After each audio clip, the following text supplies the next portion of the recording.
1. Joey. I know exactly when it happened, when my heart shattered into a million pieces, when my best friend, the man I was secretly in love with, got down on one knee in the middle of the restaurant, surrounded by our friends, and proposed to a woman he'd been seeing for only a couple months. I tell you, Joey, Jake had mumbled 3 nights earlier, snuggled up on the couch with me. I think Phoebe might be the one. Yeah, if she was the one, then where was she? Not there, with us, watching shitty horror movies and eating trashy food, wrapped up under a blanket, not falling asleep against Jake's shoulder, being completely serene in his arms. So if she wasn't there doing those things with him, why did she get to wake up next to Jake? Why did she deserve the huge, almost carat diamond ring his grandmother had given him? Why did she deserve to wear the beautiful ivory wedding dress, handed down through Jake's family for the last 70 years? My lip had trembled as Phoebe, as fake as could be, had gushed and squealed, nodding as if her damned head was on a spring. Seeing Jake grin and stand, putting the ring on her finger, had made me realize I had never been an option for him. I'd had my heart set on being with Jake, but obviously, I'd just taken too long in making my move, and someone else had taken up the spot I had quietly and secretly reserved. I had been cordial to them, wishing them luck, telling Jake I was happy for him. I could see he didn't believe me, but didn't say anything. I didn't stay long after the proposal, and the friendship between Jake and I pretty much died. The wedding was set for only a month later. A month. Way to absolutely destroy my heart. Jake had all but avoided me for the first 3 weeks, claiming Phoebe had him running around like a chicken with its head cut off, chasing wedding supplies he could only get from certain places. I Googled it. The shit she was searching for was cheap and could be bought on eBay for under $100. I knew what she was up to. She had him running around, so he had less time with me, and I had less time to talk him out of it, because she knew I didn't like her gold-digging ass. It was no secret Jake was a high-paid businessman and had properties which bought in a tidy sum every month. But none of that had ever interested me. I only wanted Jake, because I was in love with him and had been since we'd been 10. Now, only a week out from the wedding, I was sitting here, staring at the ugliest dress in the world, while Jake sat on the sofa opposite, staring at the floor, and Phoebe stood over me, tapping her foot on the ground impatiently. Obviously, we're going to have to get the straps reinforced to compensate for your larger... I glared at Phoebe, who in return frowned, biting her lip so she didn't say anything snarky to me. And it might be a good idea to watch what you eat for the next week. Maybe head to the gym? Sauna? You wouldn't want something to happen to the dress and you pop a seam because you... Phoebe, enough! I blinked as I looked over at Jake, seeing the flush to his cheeks. He didn't look at me as he ran his hand through his hair which had been cut shorter. No doubt Phoebe's doing, and it only accentuated Jake's larger-than-average forehead, something he'd always been conscious of. Phoebe stomped her foot a little as her tone changed from the snappy one she'd just been speaking to me into a whine. What, Jakey? I told you, she just doesn't fit into the bridal party. She is not the right size or coloring. She's too pale and too... Phoebe, Jolene is my best friend. She will be in the main party or there will be no wedding. A glimmer of hope sparked in me. This might be the fight they needed, for Jake to realize he was making a mistake. Jake looked up at Phoebe, not even glancing in my direction. But if you like, at the reception, we can sit her at the table with your aunt instead of up with us. That little glimmer went poof with his words. I closed my eyes as Phoebe sighed. Okay, I guess I can deal with that. I put the lid on the box on my lap and slid it to the seat next to me and folded my hands in my lap as Jake stood and hugged his fiancée, who giggled. I hated it when they kissed and hugged in front of me. It made me only more aware of the inadequacies I had as a partner for Jake, and Phoebe loved to rub it in too, giving me sideways glares as she kissed the man I had set my heart on. Then that settled. I looked up at Jake, who had his arm around Phoebe's shoulders, grinning from ear to ear, as Phoebe melded against him. Just another blatant show he was off limits. Joey, we'll keep the dress with us until Saturday. You're going to look great in it. Phoebe scooped up the dress, as if it was a baby, and flicked her hair, looking at Jake. Baby, I'll go wait in the car. Don't take too long. We have that dinner reservation at 8. Jake nodded, kissing Phoebe again, and as she turned to my front door, she glared at me. All I wanted was to jump to my feet, crash tackle the bitch and break something squishy, preferably her nose. Let's see her be the beautiful bride then. Joey. I turned my head looking at Jake as he crouched in front of me. Are you okay? No, I'm not. I'm in love. I didn't voice my emotions to Jake. Instead, I lowered my gaze from his and nodded. Yeah, just tired. I've been doing back-to-back shifts at the hospital to get time off for my vacation. The moment Jake and Phoebe announced their wedding would only be a month after their engagement, I had booked a week off to go to Hawaii. I'd always wanted to go and had one day hoped to go with Jake. I'd been squirreling money away for it since I had started working at the hospital. I had enough for me to go for a week. So that's where I was going, in the hopes of forgetting what had happened. Oh, you got time booked off? Yeah, I'm going to go and spend a week in Hawaii. I grinned and Jake's face reddened. Oh, well, we might see you there. I blinked, and the smile fell from my lips. Are you fucking kidding me? His face reddened further, and he turned his head away. Phoebe has always wanted to go to Hawaii. Well, enjoy. I spat, sinking back into the sofa, folding my arms over my chest. Now you better go, before she starts beeping the horn like an impatient dog. Jake's gaze snapped to mine, and I caught the first glimpse of anger aimed at me in the 13 years we'd been friends. It left quickly, and he stood, leaving my tiny bungalow, slamming the door behind him. Fuck. I lifted my hands and buried my face in them, trying to hold off the sobbing until I heard Jake's car leave. The sound of the vehicle pulling out of my driveway had my stomach dropping to the floor, and I cried until my chest hurt. Of all the places they had to pick for a honeymoon, it had to be Hawaii. My dream destination. I'd only ever dreamed of going there, and now I could afford to. The experience was about to be ruined. Because they would be there too. Like fuck. Reaching to the side, I picked up my phone and bought up the airline's number. Dialing it, I waited for it. Once the woman had said her hellos, I bunkered down for what I knew would be a marathon in trying to get my money back. 2. Alex. Of all the people I knew who I thought would get married, my little brother Jake was at the bottom of the list. The whiny, self-absorbed little twat was under Do Not Answer on my contact list, and the last time I'd spoken to him, I walked away with blood on my hands. Now, staring at the gaudy wedding invitation sitting on my desk, I wondered if he'd sent it, or if this was what my mom had been talking about when she said she wanted us to talk again. I glanced again at the name scrawled in fancy lettering alongside my brother's. Phoebe Fitzgerald? Why did that name sound so familiar? I leaned back in my chair, racking my brain. Phoebe? No fucking way. Leaning forward, I opened my laptop and opened Facebook, scrolling through my brother's friends list until I found her. Fucking hell. Phoebe Fitzgerald. Fifi, the slut of the school. Well, I hope you know what you're doing, little bro, because that girl is nasty. Who's nasty? Standing 6'3" with change, and taking up most of the doorway, was my right-hand man and best friend, Oliver. You remember Fifi? Phoebe Fitzgerald? The one you didn't want to go anywhere near. Fifi. Forget it if you want to keep your pecker clean. Didn't she sleep with half the football team? Yep, that one. I chuckled, putting down the lid of my laptop. I picked up the invitation and held it out to the big man. Looks like we're about to become related. You're shitting me. Oliver crossed the room and plucked the invitation out of my hand, peering at it. Well, fuck me dead. Little boy bastard is getting hitched, and to someone older than him too. Good fucking luck there, buddy. Oliver and Jake had never really gotten along, not since Jake had slept with Oliver's kid sister after prom in high school and broken her heart.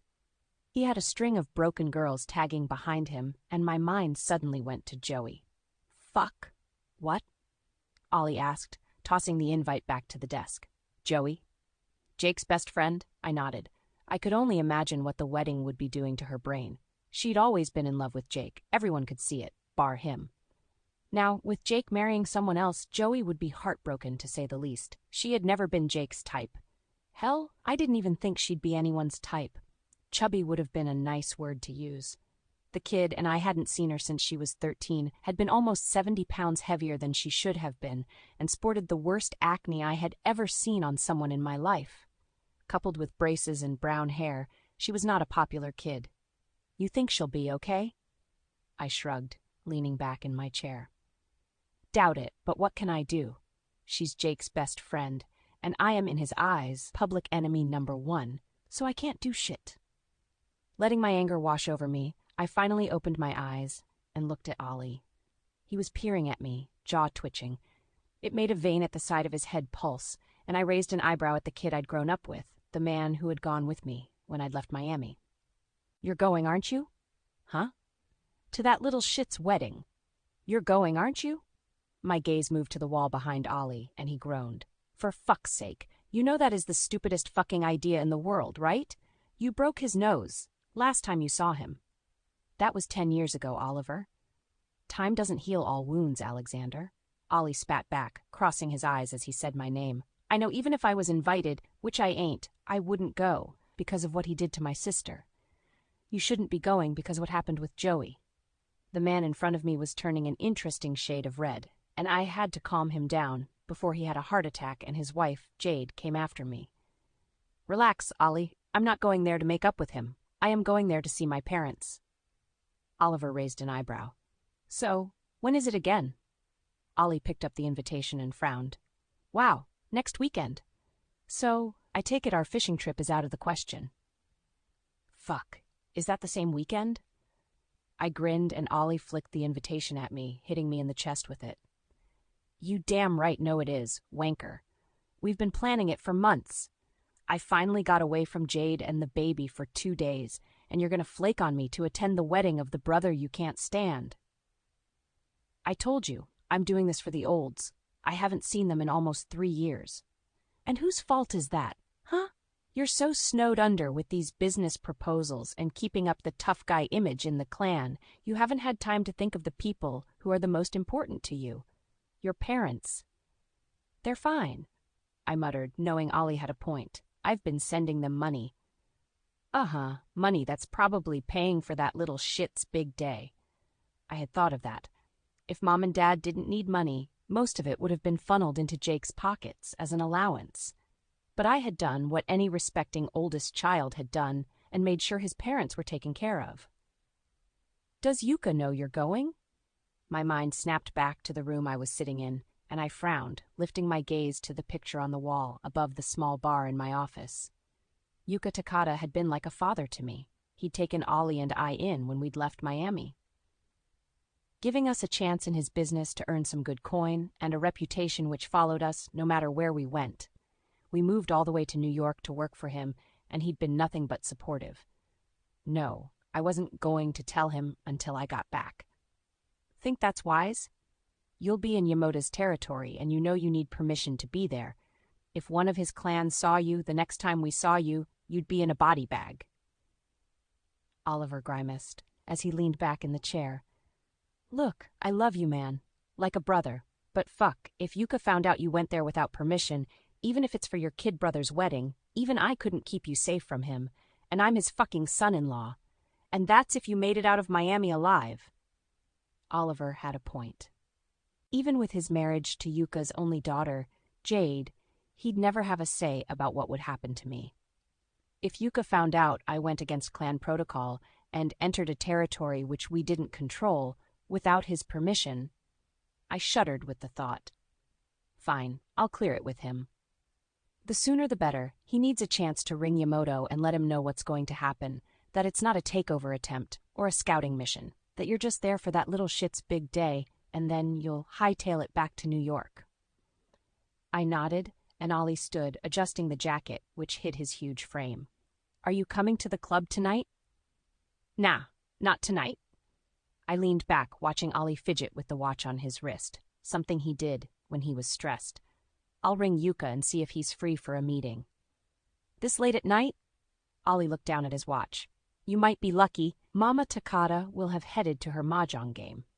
Yuka should be in his office for at least another hour, but you should already know that. Thanks, man. Ollie nodded and left my office, closing the door behind him as he did. I picked up the invitation off my lap where it had fallen and dropped it back to the desk. I would need at least 4 days' leave. Because of clan meetings and setting up security for while I was gone, I wouldn't be able to get to Miami until Thursday. The wedding was Saturday, and I would have to be back on a plane Sunday morning because of time-sensitive meetings on Monday. Fuck. Sighing, I reached out and picked up the office phone and dialed 1 before leaning back in the chair and waited for my boss to answer. 3. Joey. It'd taken me almost an hour to get through to a person to get a refund. Then another hour of trying to convince them I couldn't make it to Hawaii. I had to incur late cancellation charges, but in the end, I had managed to get my money back. Now I sat on the sofa of my tiny apartment, on the verge of tears. I had cried so much in the last couple months, I knew if I kept trying to, eventually I'd cry blood. Jake and I had known each other since we were kids. Almost 15 years. I'd been by his side the whole time, and he'd been my rock. He'd protected me and made my schooling life easier, and for him to just move on like he had, I just struggled to understand what I had done wrong. My phone buzzed across the coffee table, and I leaned forward, picking it up, smiling at the happy face flashing on the screen. Holding the device to my ear, I held back tears. "Hey, Papa Bear. Hey, there's my Roo." Roo? It had been my father's nickname for me since I was 5 and had seen a kangaroo at a zoo and refused to move around the world without jumping like one for weeks. "Where are you?" "Cyprus." My father had decided, after my mom had passed a few years ago, to travel. He was still reasonably young, and I was happy for him. But at moments like this, I missed him. "I've sent you another package." "Papa, you don't have to keep sending me things." "Yes, I do. I want to make you happy, especially at the moment." There was a pause. Dad had been furious when he found out Jake was marrying someone else. He'd all but expected Jake and I to get together, since we'd been friends for so long. "How are you doing?" "Terrible. I just had to cancel my trip to Hawaii." "What? Why?" Dad asked. "You've been saving for that trip for years." "Yeah, tell me about it. One guess on where they're going for their honeymoon, at the same fucking time as me." "Oh, Roo." I could hear my dad's heart breaking all the way from the Mediterranean. "That is unfair." "Oh. And I got shown my bridesmaid dress today. It's pale, milky snot green. You know how hard it is for me not to get on a flight back and sock the pair of them? Seriously, that boy has rocks in his head. He always has." I giggled and leaned back on the sofa. "Yeah, he's not the brightest star in the sky." "You'll find someone who is the brightest star, and he's going to outshine the dim light that boy is giving off." I whole belly laughed this time. I gave my dad one thing. He knew how to make me laugh. "Papa, geez, I thought you liked Jake." "I did, until he broke my Roo's heart. Now if I see him, I'd probably run him over." "Stop." I cackled and sighed, wiping the tears from my eyes. One good thing, I guess. At least I won't have to stress too much about impressing him anymore. I'd been doing that for so long, I was actually scared about the thought of having a life without Jake. He'd been such a big part of my world. I was worried what my world was going to look like now without him in it. "You're going to be fine, Jolene. You're strong like your mama was. You're going to shine so bright. He's going to wonder why the hell he decided to go for someone like Phoebe." "I'd like to hope so, Papa." I leaned my head back on the sofa and stared at the glow-in-the-dark stars on my ceiling. Enough talking about Jake. Where are you off to next? As my dad rambled about his adventures and where he was headed to in the next leg of his trip, I got up and pottered around the apartment, making sure my daily chores were done before I headed to bed. "Anyway, I better let you go, Roo. It's getting late there, and I don't want to keep you up any longer." "Okay, Papa, I love you." "Love you too. Night, Roo." My dad hung up, and I held the phone to my lips for a minute before placing it on the coffee table. Turning away, I headed toward the bathroom when it buzzed again. Sighing, I went back to it and picked it up. Jake's face was on the screen, and I frowned, tempted not to answer it, but in the end I did. "Hey, Jake." "Hey, Thursday night, Phoebe and her friends are heading out for her hen's night. I managed to convince her to take you." "Oh, ew." I didn't want to go out with Phoebe and her fake friends. "Really? I was hoping for a quiet night." "Well, I want you to go. It'll be good for you guys to hang out and smooth things over." There was not a single sliver of compassion in his voice. It was an ultimatum, and I felt like telling him to shove it up his ass. But in the end, I sighed and closed my eyes, pinching the bridge of my nose. Fine. What time? They will pick you up at 7. Uh-huh. This is going to be good, Joey. You and Phoebe are going to become great friends. I'll chat to you later. The phone clicked, and I almost threw it across the room in anger. This was not going to be a good thing. This was going to be a damn disaster waiting to happen. And when it did happen, I hoped to hell it would kick Jake where it really hurt. 4. Alex. Alexander, you are staying late tonight. I thought you would have left with Oliver to the club. I pinched the bridge of my nose. I'm sorry to disturb you, Yuka-san. Is there a chance of coming to see you? Now? Only if you have the time, sir. Of course, Alex. Pearl is still in reception. I'll let her know you're on your way. Thank you, sir. I will be prompt. I placed the phone back in its cradle and stood, shutting down my laptop and locking it away in my drawer. While I knew no one in my office would be so bold to take it, there had been a string of break-ins in the district lately, targeting clan businesses. I didn't want to take chances, not when I was one of the heads of security of the Takata clan. I'd pick it back up and take it home with me on the way out. Picking up my jacket, I pulled it on, pocketing the invitation, while I walked out of my office and headed for the main elevator in the lobby. Stepping into the elevators, I pressed the button for the top floor and rode up. The doors slid open, and I stepped out into a larger, more opulent version of my own office.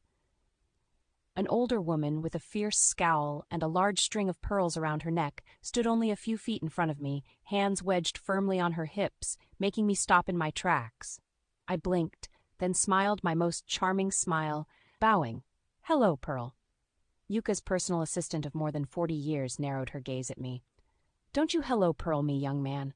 Why the hell are you still in this building? Why aren't you at home with a pretty wife and child? Oh, that's right. You're too stubborn, too pig-headed, and too into clan business to have the time to find someone who will put up with you. Oh, ouch, Pearl. I chuckled, clutching at my chest. You wound me with your callousness. Besides, I've told you, when you give me permission to take out your useless husband, then I will have the girl of my dreams. Pearl rolled her eyes and shook her head. You're always sickly sweet with your compliments to me, Alexander. Of course, I winked, planting a quick kiss on her wrinkled cheek. Yuka said I would be by tonight? Yes, he did. And while you're in there with him, you can both go over the new security reports. Pearl turned back to her desk, waddling to it, and I followed her. I would have had them sent up to Suki in the morning, but when I heard you were coming to see Yuka, I thought I'd just give them straight to you. Thank you, Pearl. I took the folders from her and smiled. You have a good evening, and let me know when you want your husband sorted. Pearl's face flushed red, and she giggled. I think the sake is going to sort him out for me, Alexander. Pearl gathered her handbag and coat, and I walked her to the elevators, bidding her farewell. When the doors had closed, I turned and wandered to the large gold door to the left of the reception desk and pushed through it. Traveling the long hallway, I stopped at the end and knocked on the red wood of Yuka's office door. Come. Pushing open the door, I stepped only 2 feet into the office, leaving enough room for the doors to close behind me, and stopped, my gaze averted to the floor, as per clan protocol, hands rigid by my sides, and bowed. Yuka-san. Ah, Alex, come, do sit down. I lifted my head and walked to the chair being offered and sat in it, placing the folder on my lap, and finally lifted my gaze to Yuka Takata. By all appearances, Yuka looked to be in his mid-late 40s. With jet-black hair and a complexion as smooth and supple of a man much younger than him. But the fine lines around his eyes and the wisdom in his gaze showed he was in fact pushing 68 this year.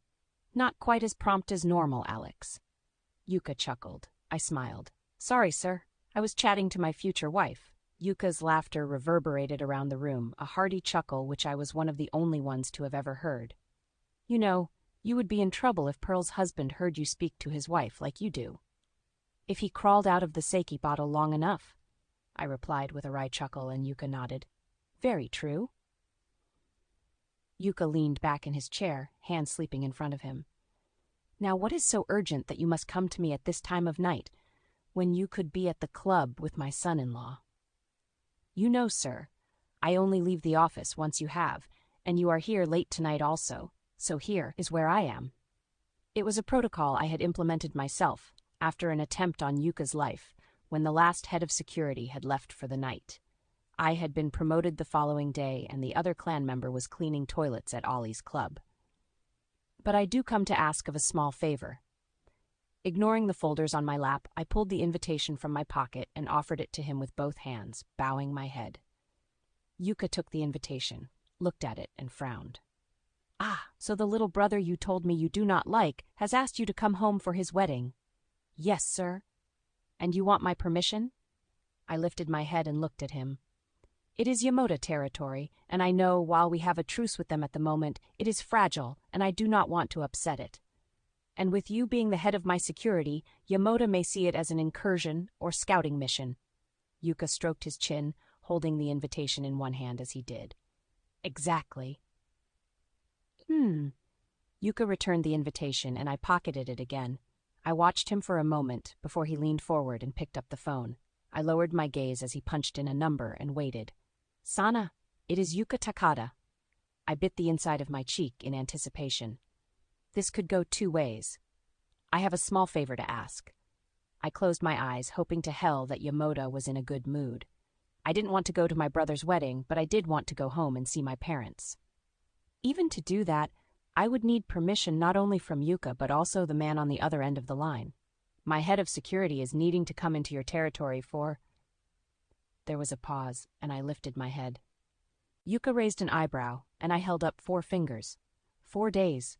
His kid brother is getting married on Saturday, and he is wanting to see family while he is in Miami. He will be leaving to come back to New York on Sunday. Yuka listened as Yamota responded, and he nodded. "Yes. Alexander Kazumi. That's right." I grimaced. Shit, Yamota knew who I was. Well, being the head of security for the Takada clan would get your name out there. "Yes, I understand. Yes, and a bottle of sake? Of course, any brand in particular?" Yuka's eyebrow rose.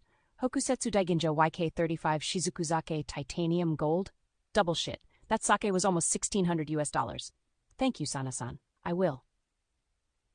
Yuka put the phone back into its cradle and looked at me. I lowered my gaze, frowning. "Takada-san, it is too high of a price to..." "Shh."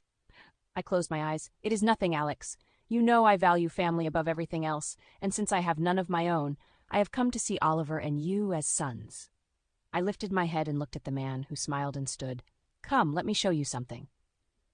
I followed Yuka to a door on the left of his office and into another room. My stomach dropped to my feet as I stared at the walls lined with alcohol. Yuka moved to one side, picking up a bottle and turning to me. "I have 3 of these, just sitting here. I prefer Kikusui Daiginjo Shukonde no Shiro Kamutachi. I am just waiting on this year's batch to be ready." He handed me the heavy bottle and I looked down at it. The container which held the sake was made of pure titanium with a slight pearlescent shimmer to it. I looked at Yuka and bowed. "You honor me with this gift to give to Yamota." "Shh," Yuka said, ushering me out of his personal cellar and back into the warmer office.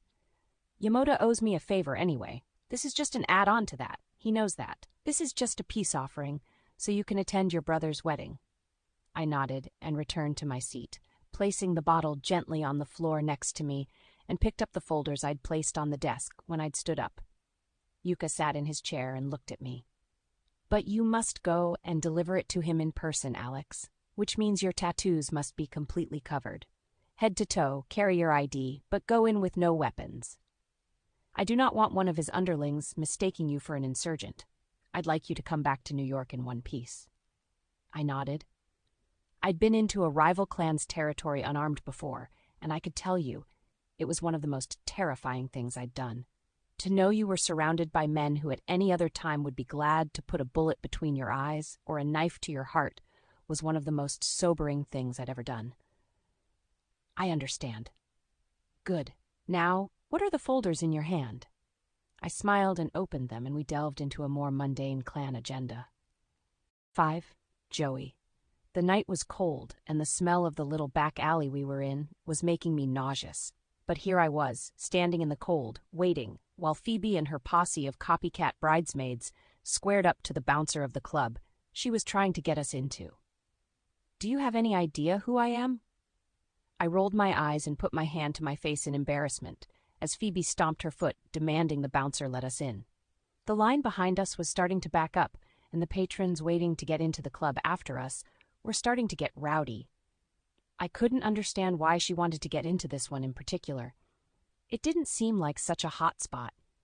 It looked dark and gritty, and to be honest, dirty and dangerous. I never thought someone who seemed so posh as Phoebe did would want to go in there. I personally would have rather go to a restaurant and have a nice meal before heading home and going to bed, but this seemed to be Phoebe's thing. Whatever. When we finally made it into the club, I would squish my larger frame into the smallest corner I could find and probably hiss at anyone who tried to come near me. I did not like being put into situations I didn't want to be in. The huge bouncer stood fast, arms crossing over his chest as he stared down at the woman in front of him. He had a couple more standing behind him, for backup if needed, but I didn't think he'd have too much trouble with Phoebe and her brat pack. I don't give a shit who you are. You're not getting in by skipping the queue. Go to the back of the line and wait like everyone else. I didn't understand how Phoebe could think her tactics could work on someone who could fold her in half and stuff her into a trash can. Sighing, I looked at the bouncer, who was quickly losing his patience with the mouthy blonde in front of him. If she kept it up, she would be finding herself, if not in a trash can, then at least in the gutter on her ass. Then I would have no choice but to take a photo and keep it for future moments of depression, when I would need a pick-me-up. I might even frame it and put it on the wall as my one consolation from this whole shitty chapter of my life. Phoebe's friends finally managed to pull her away, much to her disgust, and I stepped to the side, letting other patrons come to the door. The bouncer let them in, which only seemed to fuel Phoebe's indignation, and her screeching could probably be heard from the other side of town. Who did she think she was? The queen? I could only imagine what type of life my best friend was about to be married into. The woman Jake was marrying was a damned narcissist. She wanted things her way, or there would be hell to pay. What kind of life was Jake going to have with her by his side? She'd probably work him into the ground, and then what? That was if they stayed married. She also seemed like the kind of woman to marry, stay for a few months, then run. I hoped my best friend had a good prenup. Why had I agreed to come to this? When Phoebe and her friends had turned up to pick me up, she had been on the phone with Jake, complaining about having to take me with them. On speakerphone, Jake had told her to give me a break, that it would be good for me, and I had almost beamed with pride at him standing up for me, until he had said that I had no other friends. That was a lie. My mind drew a blank, and I frowned. He was right. Well, Jolene Brewster, after this, you need to pull up your big girl panties and make some new friends. You can't rely on being around Jake anymore, especially now he was going to be married to the world's biggest bitch. This was going to be the turning point in your life, and you were going to make it on your own. I should have chucked on my big girl panties an hour ago and told her I wasn't going with them. That would have suited us all well. Phoebe could have told Jake I went, and we could have had the first civil interaction. I would have been able to stay at home and brood on the fact that my best friend was an ass. Sighing, I ignored the women who were still making a scene off to the side and turned back to the club. The neon signs were buzzing, and the sound of the music thumping from the club was starting to drill into my head. I really didn't want to go in there. My gaze moved to the bouncer, who smiled and winked at me, lifting the rope a little. I blinked and pointed to myself, and he nodded, tilting his head toward the club. He was going to let me in? I pointed back to Phoebe and her friends, and he shook his head, pointing at me, mouthing, "You only." I looked back to Phoebe, who was now complaining loudly and threatening to call her father to come and deal with the bouncer, and I knew, even though I didn't want to go into the club, if I didn't go in by myself, I would be doomed to have the crappiest night of my life, and I would resent Jake and Phoebe even more than I did. Grinning, I nodded and scuttled toward the rope, ducking under the bouncer's arm, and just as the rope came down, I heard Phoebe's screech break out into the night. "Jolene, where are you going?" "Hey, let us in too! We're with her!" I ignored her, knowing I had scored a little win, and almost danced my way into the club. This was going to be the best night of my life. I could feel it in my bones. 6. Alex. I walked through the club, flanked on either side by Yamota's security. I'd already been patted down, and the bottle of sake checked over for anything that might be dangerous. Considering the shape of the bottle and the fact it was made of pure titanium, I could have either stabbed someone with the lid or bludgeoned someone over the head with it. And unless the night went perfectly, it could still be an option. Up 2 flights of steps, and along a gangway which felt barely stable, we stopped in front of a door which showed our own reflections back at us. I dressed down. Simple pair of black dress pants, white business shirt, and leather jacket. All my tattoos were covered, and I was weaponless. We waited there for what seemed to be an eternity before the door clicked open and one of the biggest fuckers I'd ever seen took up the whole doorway. Kazumi, from Takata clan to see Yamota-san. One of the men by my side said, in a voice which conveyed the fear they had of the bigger man, "He is expected." I swear, in the torrent of Japanese which was spewed from the big man in front of me, I heard some colorful cuss words and bit my lips between my teeth to stop myself from laughing. "You two can fuck off," the big man spat, stepping to the side. "Kazumi, get your ass inside. Now." I stepped forward, past the big man and into an office, while opulent like Yuka's, screamed cheap. I waited as the security guard passed another wand over me and stepped back. "He's good, sir." "Of course he is. He listens to his master." I let the comment roll off my back and bowed, holding out the bottle of sake in front of me. "Yamota-san, a pleasure. Thank you for allowing me to return home to my brother's wedding."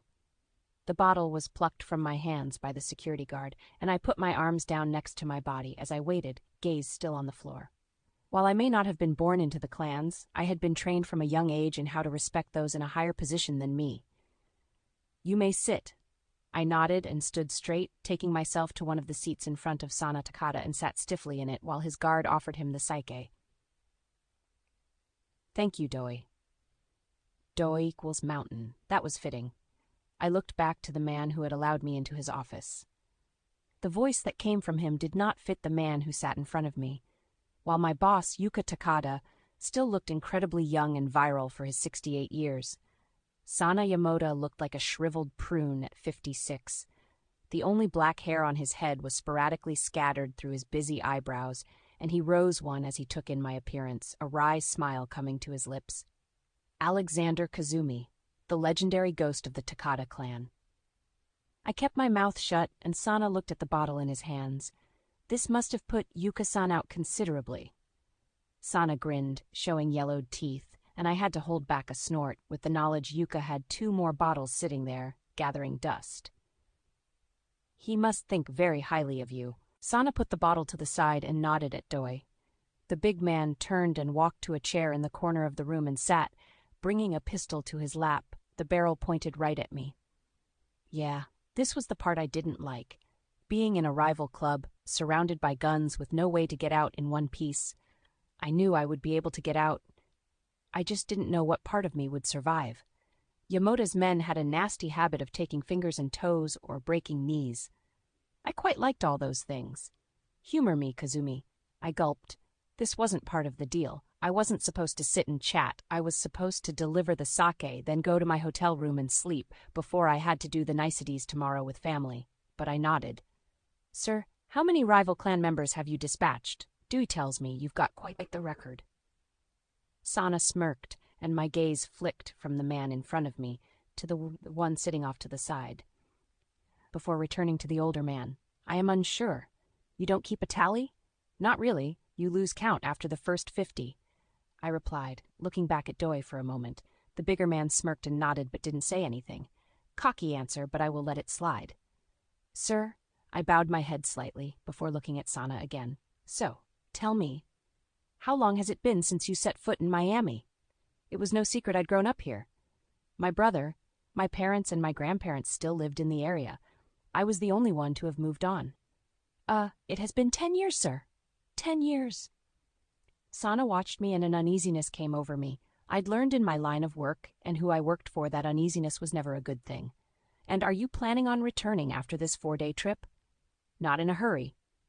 Maybe only to see to my parents when they pass. Ah, yes, your parents. Genki and Maria Kazumi. My stomach dropped to my feet. Fuck, how the hell had he found out who they were? I guess it wasn't that fucking hard. There were not many with the last name Kazumi in America to start with, let alone in Miami. And with the mixed-race makeup of my family, my mom being American and dad being Japanese, it wouldn't take much to figure it out. Plus, with the fact he'd asked about me in his call with Yuka, they probably had a file on me somewhere in this dingy-ass club. Are they well? I blinked and lifted my chin slightly. Last time I spoke to them, they were. Sir? Good, good. Would hate for something to happen before the wedding. My jaw clenched and Sana smirked as he leaned back in his chair. If you catch my meaning. Of course. I growled between my teeth and I heard the click of the pistol as Doi flicked off the safety. I lazily flicked my gaze to him, trying to keep my cool, and he smirked at me. I would not want that either. I hear the hotel you're staying at has everything you need. There's no need to stray from it unless absolutely necessary. I knew what he was implying. If I stepped out of line during my stay, the consequences would be severe and swift. Which meant I would be watched carefully while I was here. Spending the least amount of time with my family would be the best option. I would not be leaving the hotel room, bar to see them tomorrow, and then for the wedding on Saturday. My flight left at 10 on Sunday morning. I would make sure I was on it, and I would kiss Miami goodbye pretty much for the rest of my life. Sir, I replied calmly, looking back to Sana, and I heard the click of the pistol as Doi put the safety back on. Fuck, the sooner I got out of here, the better, before I said something I shouldn't. Good. Now, if you'll excuse me, I am going to enjoy this sake with my head of security. Sir. I stood slowly and waited for Doi to come to my side before I turned, and he led me out of the room and back onto the gangway. Look forward to seeing you at the annual fight, Kazumi. The door closed with a firm thud behind me, and I closed my eyes, inhaling deeply. If that big fucker was going to be at the fight, I'd have to train more. I was the current champion and wasn't going to lose my title to Doi. Not when his boss had literally just threatened my parents' lives. You done? I looked at the pair who had brought me up to Sana and nodded. Yes, we'll walk you out. As we walked back through the club, I could feel no less than a dozen pairs of eyes on me. I was literally a sitting duck until I stepped out of the club and into the street, and even then, I wouldn't have put it past one of Sana's underlings to try and take a pop shot. Especially if they knew who I was, regardless of the fact I was now allowed into the territory, as long as I didn't conduct any clan business. My blood pooling into the gutter would be their ultimate trophy. Stepping out into the night air had me inhaling deeply, and I turned, bowing slightly to the two men who had seen me out. They returned it and turned, heading back inside. Sighing, I turned and headed toward my hotel. I was so fucking done. I needed a good stiff drink and time to prepare to see my family tomorrow. 7 Joey? Holy shit. I'd had way too much to drink and left my jacket somewhere, probably at the bar. Welp, that's a $200 jacket someone has scored. Luckily, I didn't buy it, it was Jake's. My phone pinged and I fished it out of my pocket, looking down at the message. Phoebe told me you abandoned her. Not cool, Joey. It was her night. I'm disappointed in your actions. The message made me nauseous, and I shoved my phone back into my pocket as I leaned against the corner of the building, dragging in lungful after lungful of air, aiming for the drain between my feet. How could Jake have sent me something like that, considering he knew I didn't want to go out with Phoebe and her cronies in the first place? And he was disappointed? With what? Me not giving a shit about his bitch of a fiancé and her diva antics tonight? Well, he could go suck a bag of soggy D. Are you okay? I didn't look up, but glanced across to the pair of polished shoes that were now in my line of sight. Great, some rich guy who thinks he might score. Fucking peachy. The shoes stepped closer, a waft of cologne hitting my nostrils as warmth enveloped me and a leather jacket was placed around my shoulders. You don't look okay. Let me hail you a cab. This time I did stand up, my gaze traveling up the lithe figure of the man standing in front of me. Holy shit! I had always had a thing for men who were of Asian descent. My best friend was half American, half Japanese, and something about him had always had me hot under the collar. but the man standing in front of me, now minus his jacket, which was wrapped around my shoulders, gave Jake a run for his money. I had always thought Jake was good-looking. This guy was hot, as if he'd stepped straight out of an anime, movie, or pop band. Dark, tousled hair fell over his eyes, pointed chin, wide shoulders, broad chest, and a cinched waist, which led to long legs. After I'd raked my gaze up and down the poor guy more than a couple times, I shoved my hand through my tangle of curls and tried to smile at him. "Hi." Strong arms crossed over his chest, and an eyebrow rose as he looked down at me, a smirk coming to his full lips.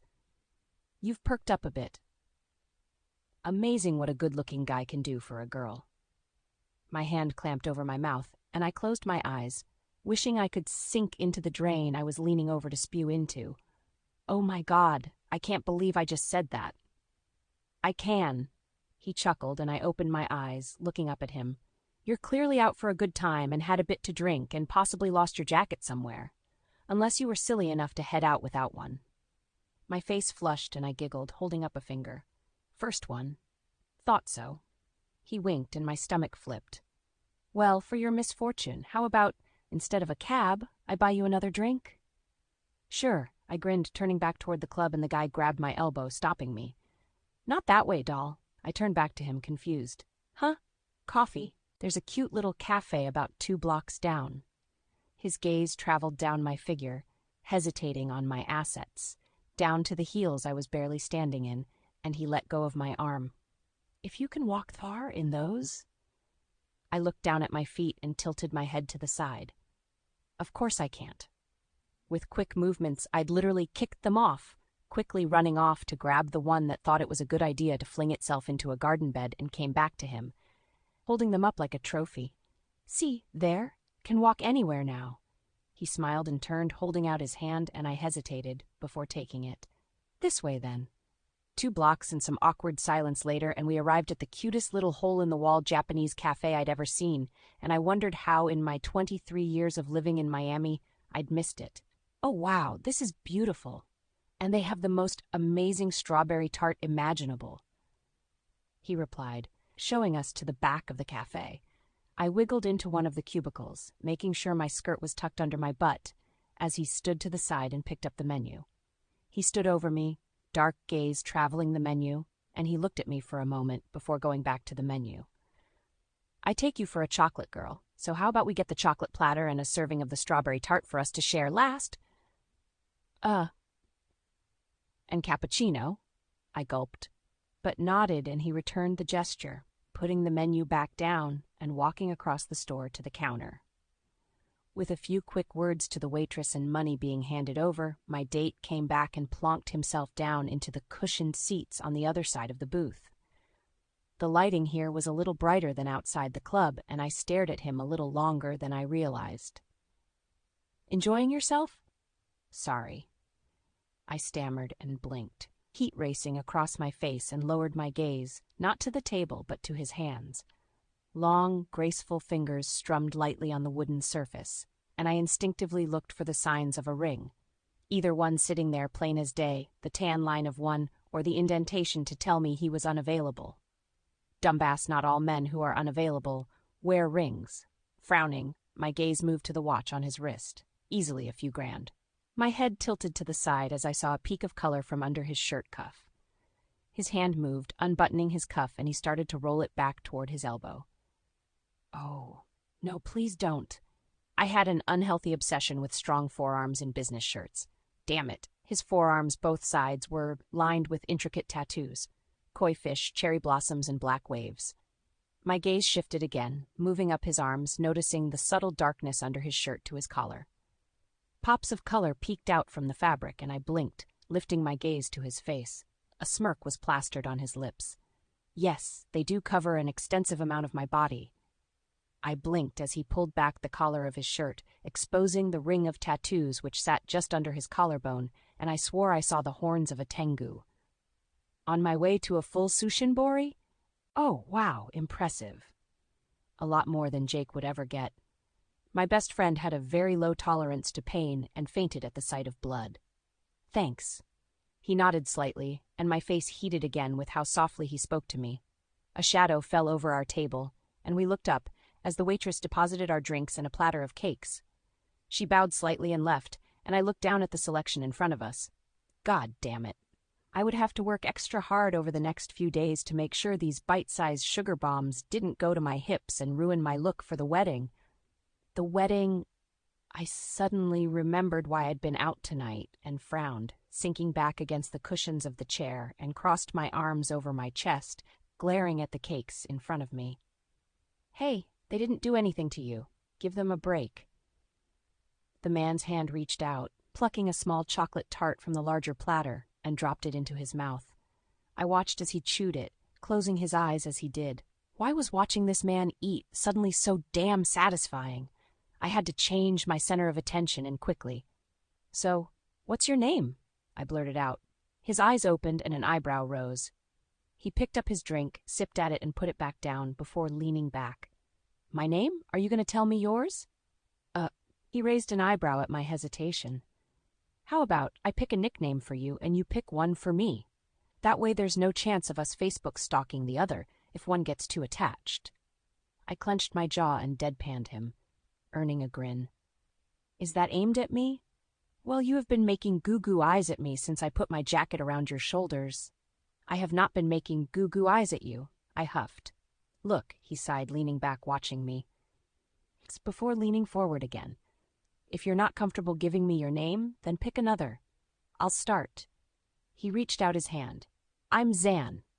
I looked at his hand and frowned, but put mine out and shook his, picking the first name that popped into my head. Rosie. Nice to meet you, Rosie. Now come on. I'm not going to eat all these by myself. I'll have one, I replied, picking up the smallest piece of cake, tart sugar bomb thing I could find, and placing it on a napkin in front of me. I'm watching my weight at the moment. What the fuck for? It was the first time since we'd met I'd heard Zan swear, and my gaze snapped to his. His eyebrows were furrowed, and his gaze kept dropping to my body before coming back to my face. I mean it. What are you watching your weight for? My best friend is getting married, and I'm in the wedding party. The dress I was given is only just the right size, and I'm afraid if I eat anything too fattening, I'll pop a fucking seam on the damned thing, right in front of everyone, and they're going to see some chunkiness they don't want to see. Trust me. Zan's eyebrows furrowed even further, and he leaned back, shoving a hand through his dark hair. And for the first time I noticed the earrings in his left ear. A single large diamond stud and a silver ring. Fuck them. If they don't like what they see, when it pops, then they need glasses and probably a lobotomy. My face burned, and I lifted my hand, putting the back of it on my cheek, trying to cool myself off. Thanks, I think, but you're just saying that to be nice. I was under no illusion I was about 20 pounds over my ideal weight. The weight I had wanted to get to be able to have the confidence to have made a move on Jake. Now I was stuck at this weight, unable to move it, and he'd moved on with Phoebe. No, I'm saying it, because I think you're beautiful just as you are. My gaze slowly lifted to his, as he licked his lips, and a shot of adrenaline ripped right through my chest and straight to my clit. It throbbed, and I moved slightly to ease it. It didn't work, especially when Zan's gaze shifted down, his eyelids falling slightly, before he lifted his gaze back to mine. I personally believe a woman needs to have some meat on her bones, some warmth you can snuggle up to afterward. Otherwise, it's like fucking a skeleton covered in cling film. Oh, what? I snorted, my hand coming to my mouth as I held back laughter. Zan chuckled and picked up his coffee, sipping at it again before putting it down. Besides, when was the last time you saw a skinny goddess? Aphrodite is depicted with curves and a tummy, and most fertility goddesses are shown with curves, depicting their ability to carry and nurture children. So don't put so much pressure on yourself. I really don't think I'm comparable to a goddess, I muttered. Shame you think so lowly of yourself, Rosie. Zan's voice had dropped to a murmur, thick and deep, and another spike of longing tore through me. Because if you could see yourself through my eyes, then you'd be blown away. You're just flirting with me to get me to go home with you. I giggled, picking up my coffee, and I sipped at it, looking at Zan from under my eyelashes. He smirked. Possibly. Is it working? Maybe. Good. he replied, picking up another sweet, and he reached out, depositing it on the napkin in front of me. Eat the sugar, love the sugar, and fuck everything else. I smiled, picking up the tart and bit into it before shoving the whole thing in my mouth like a chipmunk. Zan chuckled. Good girl? I froze at his words, lifting my gaze to his, and he smirked, picking up a piece of cake, mirroring my moves. We continued like that for a few minutes, picking and choosing the cakes, recommending others, pushing away the ones we didn't like, until all that was left was the slice of strawberry tart. Zan pushed it toward me, and I shook my head, pushing it back toward him. No, I couldn't. I already feel all those cakes going straight to my thighs. If you're that worried, he chuckled and pushed it toward me again, winking at me as he did. I can help work them off, if you want.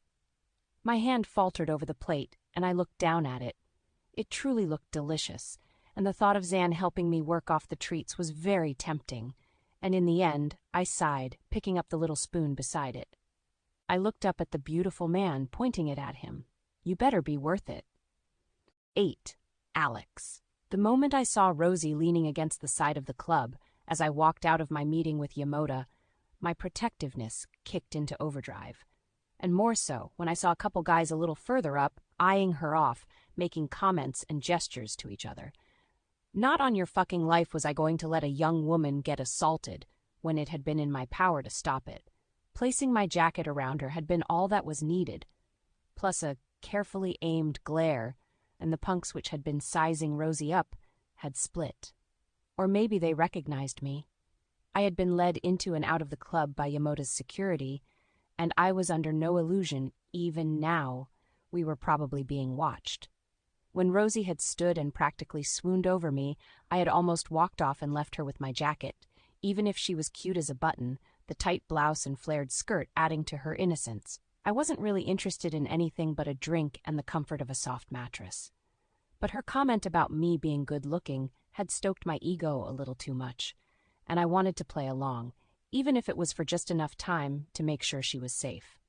I'd offered her coffee, if she could make it to Taka's a couple streets down, and when she had literally kicked off her heels, I was caught, hook, line, and sinker, with her utter carefree nature. Besides, it had been a while since I had indulged in the pleasures of the flesh. A little once-off tryst with a beautiful woman in a city I wasn't coming back to in a hurry wouldn't hurt. Now sitting across from her, after flirting like crazy with the curvy beauty, waiting for her to dig into the strawberry tart in front of her, my mind went to what I wanted to do to her first. She had the most delectable hourglass figure, something I had always had a weak spot for. I could imagine what she would look like, bouncing up and down on my cock, while my fingers dug in and bruised those beautiful hips as she took us both over the edge. Rosie pushed the plate away, the spoon placed neatly against one last bite of tart, and I raised an eyebrow, lifting my gaze to hers. I honestly can't fit it in. It's yours. I looked back down at the dessert and reached out, pushing the spoon to the side and picked up the bite of food in my fingers, shoving it into my mouth, licking the sweet strawberry filling from the tips of my fingers and thumb. A pink blush raced across Rosie's cheeks, down her neck, and into the top of her blouse. I followed the color as I licked my fingers. I'll never be able to think of strawberry tart again without thinking of her. My gaze finally lifted to hers again. She had a stunning pair of pale hazel eyes, combined with her auburn hair and curvy figure. She looked as if she belonged in a dark green gown, traipsing barefoot through the forest, cursing men to their doom, as she called forest creatures to her side.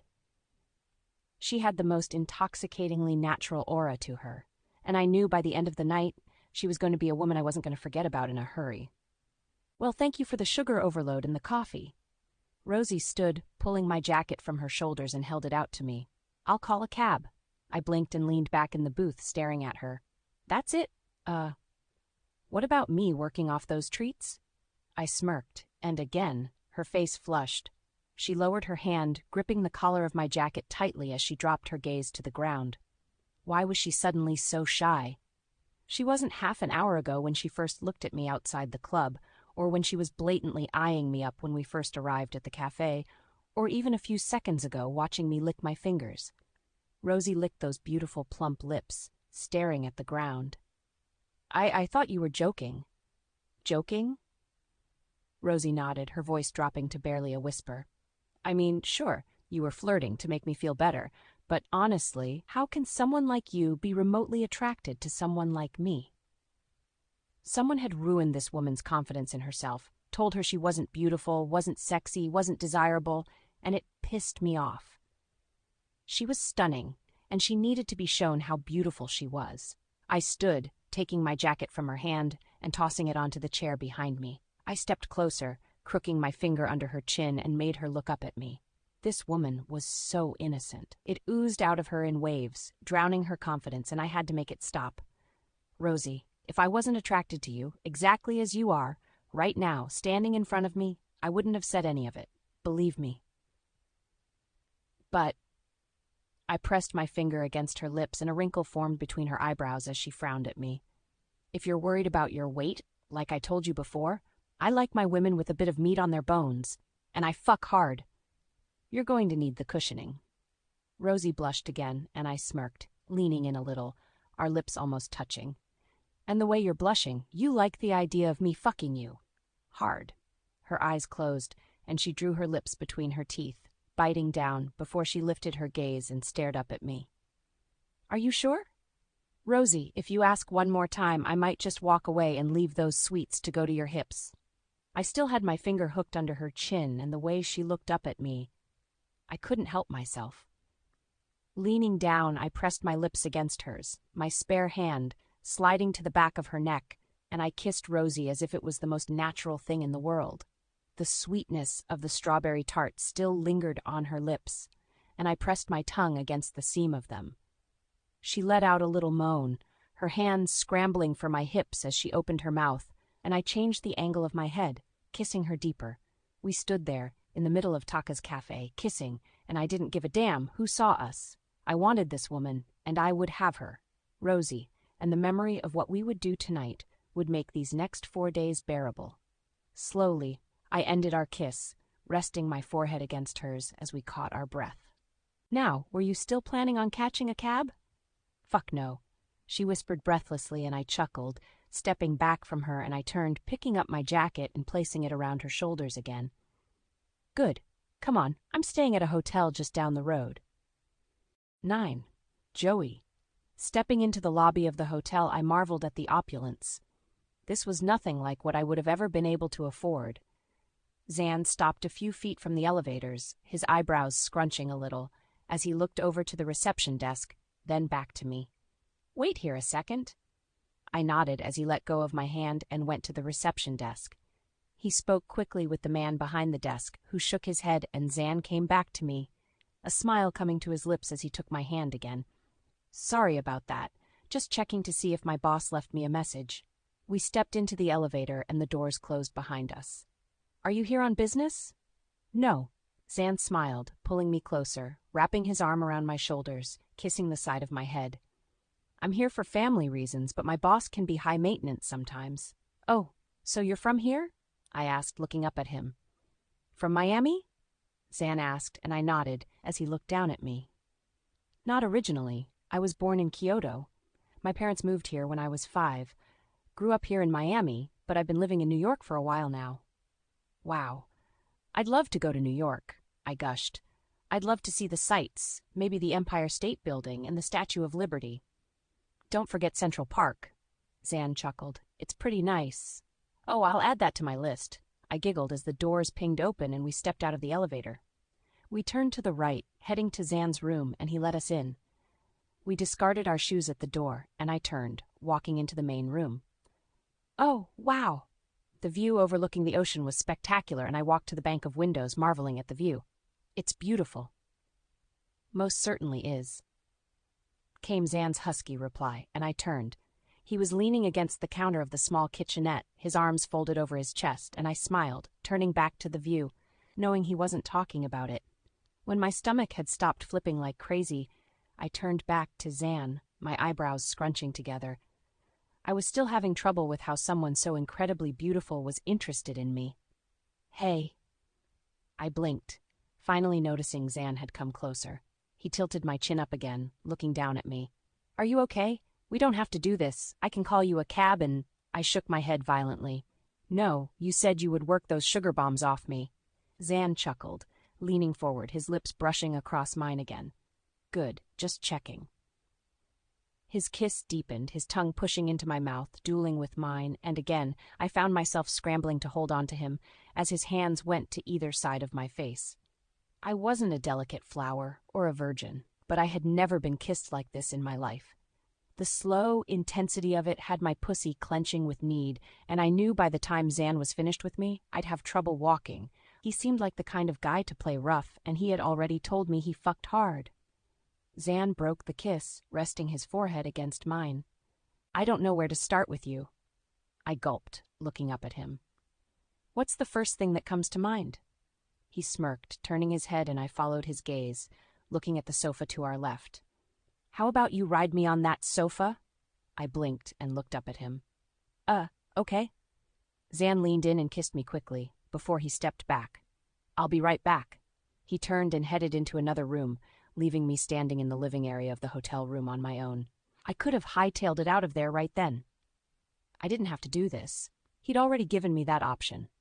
Wringing my hands in front of me, I seriously contemplated telling Zan I couldn't go through with it, until he walked out of the other room. Holy shit. He'd discarded his shirt and was coming toward me in all his tattooed glory. Zan stopped in front of me, holding up a foil packet. Want to make sure we're safe. I looked up at him, and Zan put down his hand, raising an eyebrow. Are you okay? Having second thoughts again? The heat which raced across my cheeks obviously told him I was, and Zan turned, throwing the condom onto the sofa, and stepped closer to me. One of his hands went to my hip, the other to lift my chin. Rosie, if you don't feel comfortable, I have no problem in calling you a cab and sending you home. I'm not the kind of guy to pressure you into something you're not comfortable with. I'm sorry. Zan smiled, running his thumb across my bottom lip. Doll, it's perfectly fine. Promise, let me call you a cab. He stepped back and moved across the room, picking up his phone. He looked down at it, tapping at the screen, his features lit by the glow of the device. He was beautiful, and he did want to sleep with me. What the fuck was I doing? I was going to wimp out and send my chunky butt back to my shitty little apartment and sulk. Nope. I tossed my handbag onto the small armchair to my right and started across the room. Zan lifted his head and looked at me as I stopped in front of him. Not even thinking, I reached out and took his wrist and turned, pulling him behind me back to the sofa. Turning, I grabbed his biceps and moved him so that he was in front of the sofa and pushed. Zan fell back into the sofa, a smirk on his face, and I felt that flush of heat again race across my face. But I wasn't going to let that stop me. I was here. He was beautiful and wanted me. I was going to make the most of it. This was going to make the night go from shit to spectacular. I looked over to the discarded condom before looking back at Zan. Might want to put that on.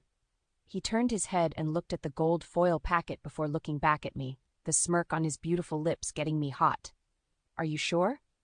I didn't reply. Instead, I peeled off the jacket he'd loaned me and tossed it to the side, my hands moving down my body to the hem of my skirt. I lifted it a little, enough to hook my thumbs into the waist of my panties, and started to slide them off. Zan's gaze followed the movement, and his tongue came out, licking his lips as his hand moved. He tossed his phone to the other armchair and grabbed the condom. His hands went to his dress pants, popping open the button and zip, and he pushed both them and his trunks down, exposing his cock, and he made quick work of putting the condom on. I tried not to stare, but oh my God, he was definitely built like a god. Corded muscles and a long, thick Rosie. Zan's voice was rough, thick, and my gaze lifted to his. He held out his hand, raising an eyebrow.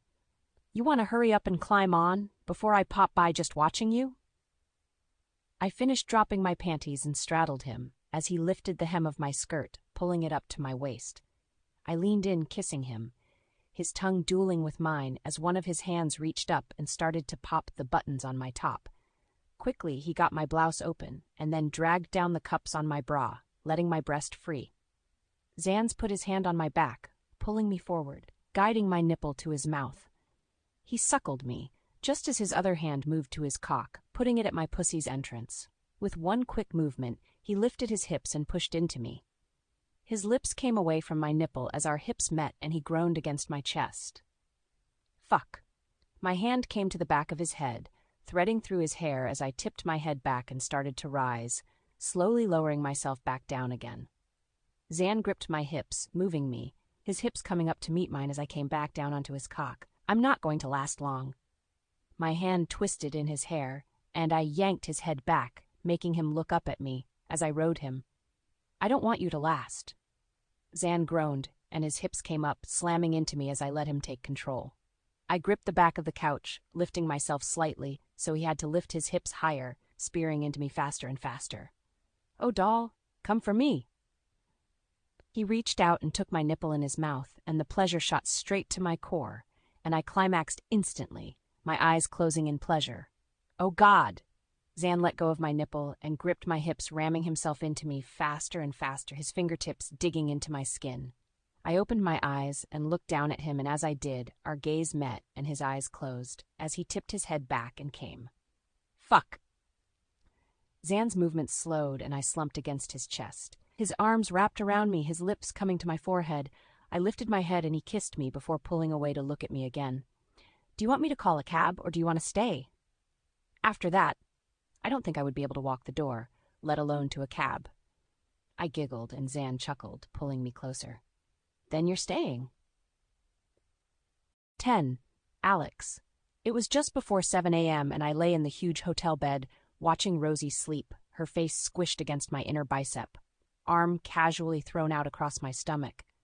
Her breath came in tiny gasping snores, which were the cutest thing I'd ever heard in my life, and I smiled as her nose wrinkled and she snuggled in deeper to my side. This was where I wanted to be today. With Rosie. Not playing happy families with my brother and parents. As much as I missed my mom and dad, I just wanted to spend the whole day in bed with the beautiful woman I'd brought back to my hotel room, fucking the day away, making sure I tasted every single part of her. The night we'd had just wasn't enough. I could get lost in her and not give a fuck about the world around me. My phone rang from the hotel living room, and I sighed, gently pulling my arm out from under Rosie's head. She snorted and rolled into the indentation I'd left, and I smiled as I stood. Picking up my pants from the night before, I pulled them on and headed out into the living room, closing the door softly behind me. Finding my phone, I opened it and dialed the missed number. Hey, man. Hey, Ollie. I replied, going to the minibar for a bottle of water. Hey, just checking in with you and see how you went at the meeting with Yamoda last night. I gulped back half the bottle and leaned against the bench, my gaze moving to the bedroom door, as expected, sickly sweet niceties and thinly veiled threats. And afterward, did you go see your parents or Jake? Nope, came back to the hotel. That was it, just went to see Yamoda and then went back to the hotel. Really? Yep. I finished the bottle of water and put it on the bench, still staring at the bedroom door. That's it. Oliver snorted on the other end of the line. Bullshit. Is she pretty? My best friend knew me too well. Fucking beautiful. I know your standards, I bet she is. What's her name? Rosie. Rosie? Yeah, it's not her real name. We decided to keep them a secret, so the name she gave me was Rosie. Well, I hope you enjoyed your night. Oh, I definitely did. I chuckled. So, checking in with me and my meeting is not the only thing you're calling about, is it?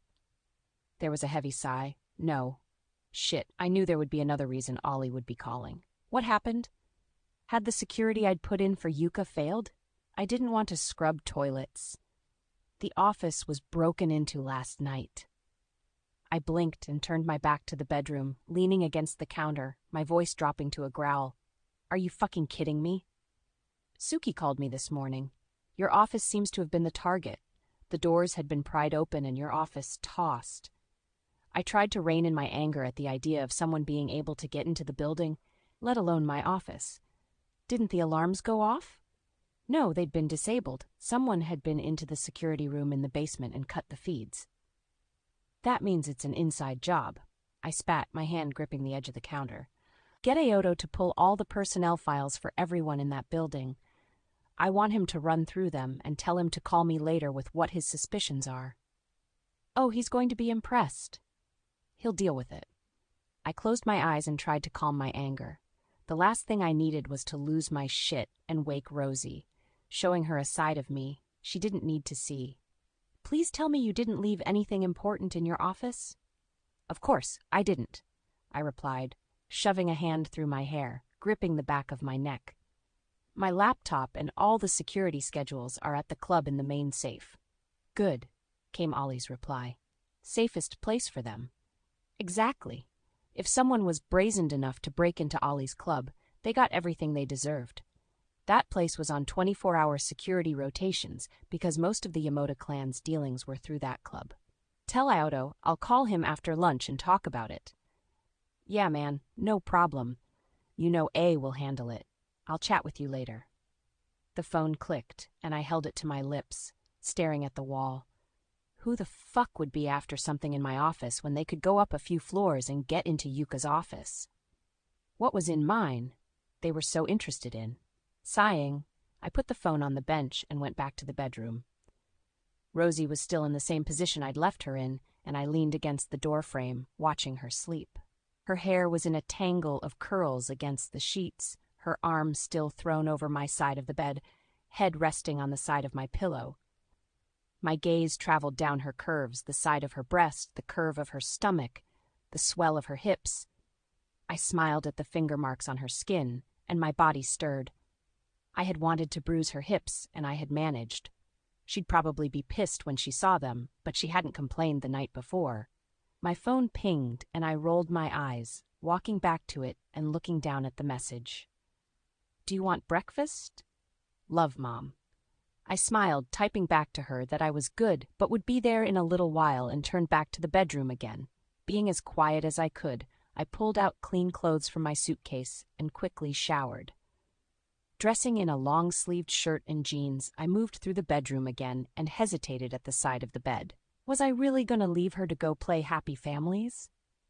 Shaking my head at the idiocy of my choice, I went to my case and pulled out a pen and piece of paper from my schedule book and wrote a quick note to Rosie, leaving it on the nightstand, then folded her clothes neatly over top. Leaning over, I kissed the back of her shoulder, inhaling her scent, and stood, leaving her alone in the bed. Picking up my phone, wallet and room key on the way through, I left the hotel room and went to reception, hired a car and went to see my family. 11. Joey,